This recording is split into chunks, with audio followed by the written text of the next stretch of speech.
पिछले वीडियो में हमने क्रॉप्स क्या होते हैं इसको हमने डिस्कस कर लिया था। अब इसमें हम क्या समझेंगे, एग्रीकल्चर किसे कहते हैं। तो डिफिनेशन से शुरुआत करते हैं हम। The practice of growing crops on a large scale. क्या? Growing crop on a large scale, जो फसल बोते हैं हम और वो भी बड़े पैमाने पर। तो बड़े पैमाने पर फसल बोना और साथ ही साथ किसके लिए? For food. और किसके लिए? अदर प्रोडक्ट्स, कुछ अन्य उत्पादों के लिए। तो खुद के खाने के लिए फूड के लिए और अन्य के फूड के लिए भी और अदर प्रोडक्ट्स के लिए। इसे ही क्या कहेंगे? एग्रीकल्चर कहेंगे। जब हम किसी चीज की खेती, क्रॉप हो या कुछ भी हो, क्रॉप्स को ही ले लेते हैं, ठीक है। तो जब हम बड़े पैमाने पर इनका उत्पादन शुरू कर देते हैं, और ये किस काम के लिए? तो फूड और अदर प्रोडक्ट्स के लिए, अन्य उत्पादों के लिए, तो उसे ही हम क्या कह देते हैं? एग्रीकल्चर कह देते हैं। और ये एग्रीकल्चर हमारे लिए मोस्ट है, खुद के फूड के लिए और अन्य के फूड के लिए भी। तो जो है आपने समझ लिया क्रॉप्स किसे कहते हैं, और साथ ही साथ हमने एग्रीकल्चर को भी समझ लिया। अब आगे हम चलते हैं और यहाँ पे डिस्कस क्या कर लेते हैं, requirements for a good crop, यानी कि एक अच्छी फसल के लिए क्या क्या चीज़ें जरूरी होती हैं, इनकी चर्चा हम करेंगे। तो क्या क्या रिक्वायरमेंट्स हैं? तो डिफरेंट क्रॉप जो होते हैं उनको डिफरेंट टाइप ऑफ सॉइल चाहिए।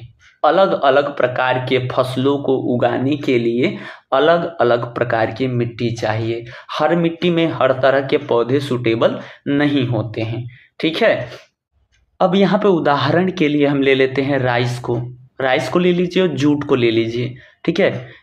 जब इनको हम ग्रो करते हैं तो इनके लिए बेस्ट सॉइल कौन होता है? तो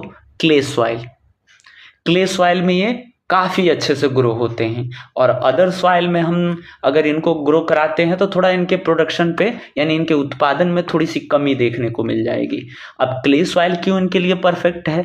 क्योंकि क्ले सॉइल जो है वाटर होल्डिंग के लिए फेमस है, वो पानी को थोड़ा रोक के रखता है।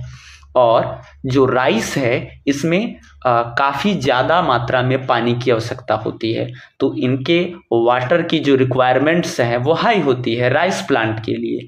और क्ले सॉइल क्या करता है कि जो वाटर है उसको थोड़ा सा होल्ड करके रखता है कि राइस के जो रूट्स हैं इनको पूरी मात्रा में जो है वाटर सप्लाई मिलती रहे। और अदर सॉइल क्या करते हैं? तो इस वाटर को जो है नीचे जाने देते हैं, और पानी जब एक बार सतह से नीचे चला जाता है तो प्लांट को जो है वाटर रिक्वायरमेंट उसका पूरा नहीं हो पाता है, और जो इसका प्रोडक्शन है वो इफेक्ट हो जाता है, कम उत्पादन मिलता है, ठीक है। तो क्ले सॉइल में अगर हम प्लांट को उगाते हैं तो परफेक्ट जो है हमें प्रोडक्शन मिलेगा। तो हर जो है प्लांट डिफरेंट टाइप के सॉइल में ग्रो होते हैं। यही एग्जांपल हमने राइस और जूट के साथ देखा, ठीक है। आगे चलते हैं। अब यहीं पे अगर हम बात करें वीट्स एंड ग्राम्स की, तो वीट और ग्राम्स को क्या चाहिए? एलुवियल लोमी सॉइल चाहिए इनको। जलोढ़ जो है दोमट मृदा, तो जलोढ़ दोमट मृदा में अब जो ये क्रॉप है, वीट है या ग्राम्स हैं, ये ज़्यादा वाटर रिक्वायरमेंट इनको नहीं चाहिए होता है। इसीलिए यहाँ पे वेल ड्रेनेज सिस्टम होना चाहिए कि ज़्यादा पानी हो तो आसानी से निकासी की जा सके, क्योंकि इन प्लांटों को ज़्यादा पानी की आवश्यकता नहीं पड़ती है। अगर हम बात करें राइस के अकॉर्डिंग, तो राइस में ज़्यादा वाटर चाहिए रिक्वायरमेंट, इसीलिए राइस जो है क्ले सॉइल में यानी चिकनी मिट्टी में अच्छे से ग्रो होती है। और जब हम बात करें वीट और ग्राम्स की, तो एलुवियल लोमी सॉइल में ये जो है अच्छे से ग्रो होते हैं। अब ऐसी सॉइल पर्याप्त मात्रा में मिलती कहाँ है? ठीक है, तो ये मिलता है पंजाब एंड उत्तर प्रदेश में, ठीक है। अब इस पंजाब और उत्तर प्रदेश में क्या है कि पर्याप्त मात्रा में इरिगेशन की फैसिलिटी मौजूद है, यानी सिंचाई के साधन पर्याप्त मात्रा में है।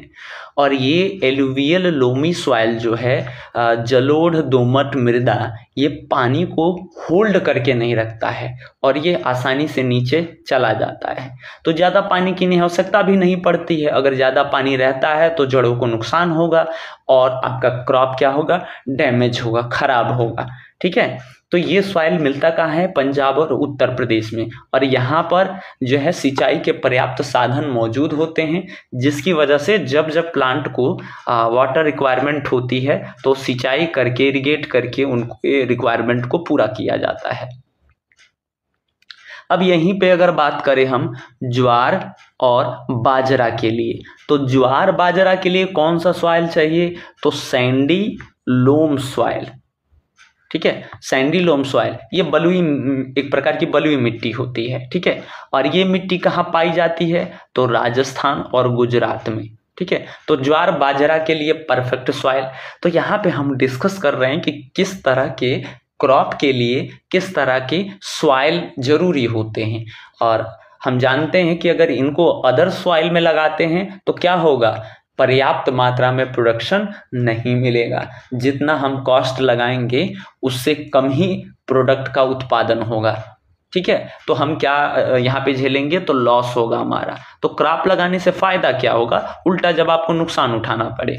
तो परफेक्ट सॉइल हो तो जिस सॉइल में वो प्लांट ग्रो होता है वहीं उसको लगाना चाहिए, क्योंकि डिफरेंट प्लांट हैं, उनका रिक्वायरमेंट भी डिफरेंट है। किसी प्लांट को ज़्यादा वाटर चाहिए, किसी को कम वाटर चाहिए, तो इस हिसाब से हम क्रॉप लगाएंगे। ठीक है, अगर हम बात करें कॉटन का, तो कॉटन बेस्ट कहाँ होता है, कॉटन जो है वो ब्लैक सॉइल में परफेक्ट होता है।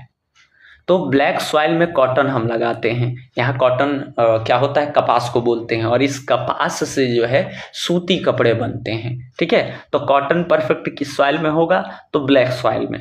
ठीक है, और ये कहाँ होगा, तो सेंट्रल एंड वेस्टर्न इंडिया में देखने को मिलेगा। ठीक है, अब हम बात कर लें ग्रेनी सॉइल की। और ये ग्रेनी सॉइल क्या होता है, सैंडी सॉइल की तरह होता है, लेकिन इसके थोड़े ग्रेन्स मोटे मोटे होते हैं, जो कण होते हैं थोड़े मोटे हो जाते हैं। और ये कहाँ पाए जाते हैं, तो असम, नीलगिरी एंड दार्जिलिंग, इन जगहों पे ये ग्रेनी सॉइल मिलता है। और ये किसके लिए बेस्ट होता है, तो बेस्ट होता है ग्रोइंग टी, चाय के लिए परफेक्ट होता है ये सॉइल। ठीक है, और इनको स्लोप पे हम बोते हैं। स्लोप यानी सीढ़ीदार खेती भी आप कह सकते हैं। ऐसे सीढ़ीदार जो है जगह होते हैं और इन पे हम क्रॉप को ऐसे उगा लेते हैं, सीढ़ीदार खेती। ठीक है, अब ये ऐसा क्यों करते हैं सीढ़ीदार के लिए, तो अगर यहाँ जो है पानी आता है ज़्यादा मात्रा में तो इनकी जड़ों को पानी की आवश्यकता कम होती है। अगर यहाँ जो है वाटर लॉगिंग होता है, जल जमाव, एक बड़ी समस्या होती है वाटर लॉगिंग। अगर पानी रुकता है तो इनके जड़ों को दिक्कत होगा और ये ग्रो नहीं कर पाएंगे प्लांट, तो ये खराब हो जाते हैं। तो क्या होता है कि अगर पानी आएगा तो फिसल के नीचे आएगा, फिर यहाँ से फिसल के यहाँ नीचे आएगा, फिर यहाँ पे, तो धीरे धीरे ये पानी क्या हो रहा है, बह जा रहा है। और पानी बह जा रहा है यानी वाटर लॉगिंग होगा ही नहीं, जल जमाव होगा ही नहीं। और यदि जल जमाव नहीं होगा तो ये अच्छे से ग्रो हो पाएंगे। इसीलिए हम किसको, टी जो है, चाय जो है, चाय के उत्पादन के लिए हम कौन सा एरिया सेलेक्ट करते हैं, तो हम ग्रीनी सॉइल को हम यूज़ करते हैं। और किस एरिया में, असम, नीलगिरी एंड दार्जिलिंग में। ठीक है, और इनका क्रॉप किस में बोते हैं, तो स्लोपी स्टाइल में बोते हैं, यानी सीढ़ीदार खेती आप बोल सकते हैं, जो पानी ना लगे इसकी वजह से, क्योंकि पानी अगर लगता है तो जड़ें खराब हो जाएंगे। अगर हम बात करें कोकोनट ग्रोइंग की, कोकोनट यानी कि नारियल के उत्पादन के लिए, तो इनको कैसा सॉइल चाहिए, तो ये इनके लिए बेस्ट सॉइल है कोस्टल सैंडी सॉइल। यानी तटीय क्षेत्र के जो बलुई मृदाएं होती हैं वो परफेक्ट होती हैं नारियल के उत्पादन के लिए। ठीक है, तो नारियल के उत्पादन के लिए कौन सा मृदा होगा, कोस्टल सैंडी सॉइल। और ये मिलता कहाँ है, तो ये केरला एंड गोवा में मिलता है। ठीक है, वहीं अगर बात करें हम मेज के लिए, तो इन्हें ड्राई सॉइल चाहिए, शुष्क मृदा चाहिए।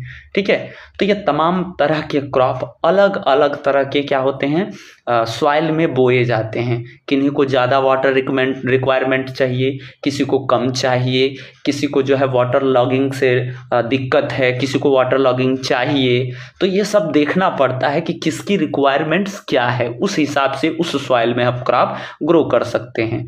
और अगर आप उल्टा सीधा करते हैं तो नुकसान होगा, आपको प्रोडक्शन जो है लो हो जाएगा। तो अगर आप कॉमर्शियली अगर फार्मिंग करते हैं या क्रॉप उगाते हैं तो वहाँ पे आपको प्रॉफिट चाहिए, और प्रॉफिट के लिए क्या करना पड़ेगा, जिस तरह का क्रॉप उसी तरह के जो है एरिया या सॉइल लेना पड़ेगा।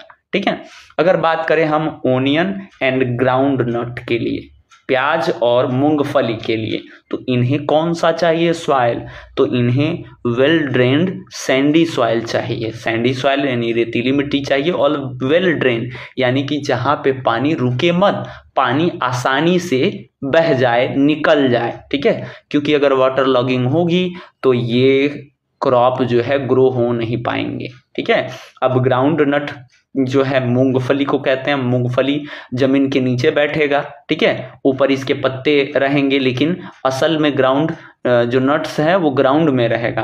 अब क्या होगा, अगर वाटर लॉगिंग होता है, जल जमाव होता है, तो नीचे के जितने भी आपको ग्राउंड नट्स हैं वो सड़ जाएंगे, खराब हो जाएंगे, तो प्रोडक्शन आपका खराब जाएगा। अब आपने पैसे लगा करके और खेती की, पता चला सारा क्रॉप आपका खत्म हो गया, सड़ गया, तो आपको क्या होगा, बेहद भारी नुकसान हो जाएगा।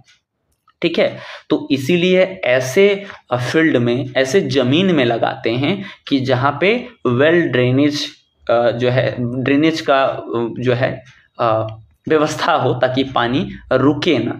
ठीक है, और वो कौन सा सॉइल हो, तो सैंडी सॉइल हो। ठीक है, जो वाटर को होल्ड ना करे। अब ये मिलते कहाँ हैं ऐसे सॉइल, तो महाराष्ट्र और गुजरात में। तो वहाँ पे आपको ओनियन एंड ग्राउंड नट देखने को मिल जाता है बड़े पैमाने पर। ठीक है, वैसे भी हम प्रोडक्शन करते हैं किसी भी सॉइल में, लेकिन परफेक्ट जहाँ पे हमें अच्छा उत्पादन मिलेगा वो रहेगा सैंडी सॉइल। क्लियर है, वैसे तो गांव देहात में मूंगफली वैसे ही बो देते हैं, रेतीली मिट्टी कहीं भी मिले। ठीक है, लेकिन वहाँ पे क्या होता है कि परफेक्ट जो है प्रोडक्शन नहीं मिल पाता है। और अगर हम सैंडी सॉइल की बात करें और वेल ड्रेनेज सिस्टम है, तो वहाँ पे प्रोडक्शन हाई मिलेगा। और ये सॉइल मोस्टली मिलता कहाँ है, तो महाराष्ट्र एंड गुजरात में मिलता है। ठीक है, तो अभी हमने क्या देखा, तो डिफरेंट टाइप के क्रॉप्स जो होते हैं उन्हें डिफरेंट टाइप्स के सॉइल की ज़रूरत पड़ती है, और यही चीज़ हमने यहाँ पे डिस्कस किया कि different crops different type of soil, यानी कि तरह तरह के मृदा में अलग अलग प्रकार की फसलें बोई जाती हैं। ये तो क्लियर हो गया आपको कि कौन सा क्रॉप कहाँ बोया जाएगा। तो आप क्या करें, एक चार्ट बना ले और कौन कौन से क्रॉप हैं और किस किस सॉइल में बोए जाते हैं और वो सॉइल मिलता कहाँ है, तो ये चार्ट बना करके आप रख लें। आपको हेल्प होगा कि किस सॉइल में कौन सा क्रॉप, तो क्रॉप का नाम इधर लिख लेंगे, इधर सॉइल का नाम लिखेंगे किस सॉइल में होता है, और वो सॉइल किस स्टेट में मिलता है। तो ये लिस्ट आपके पास रहे।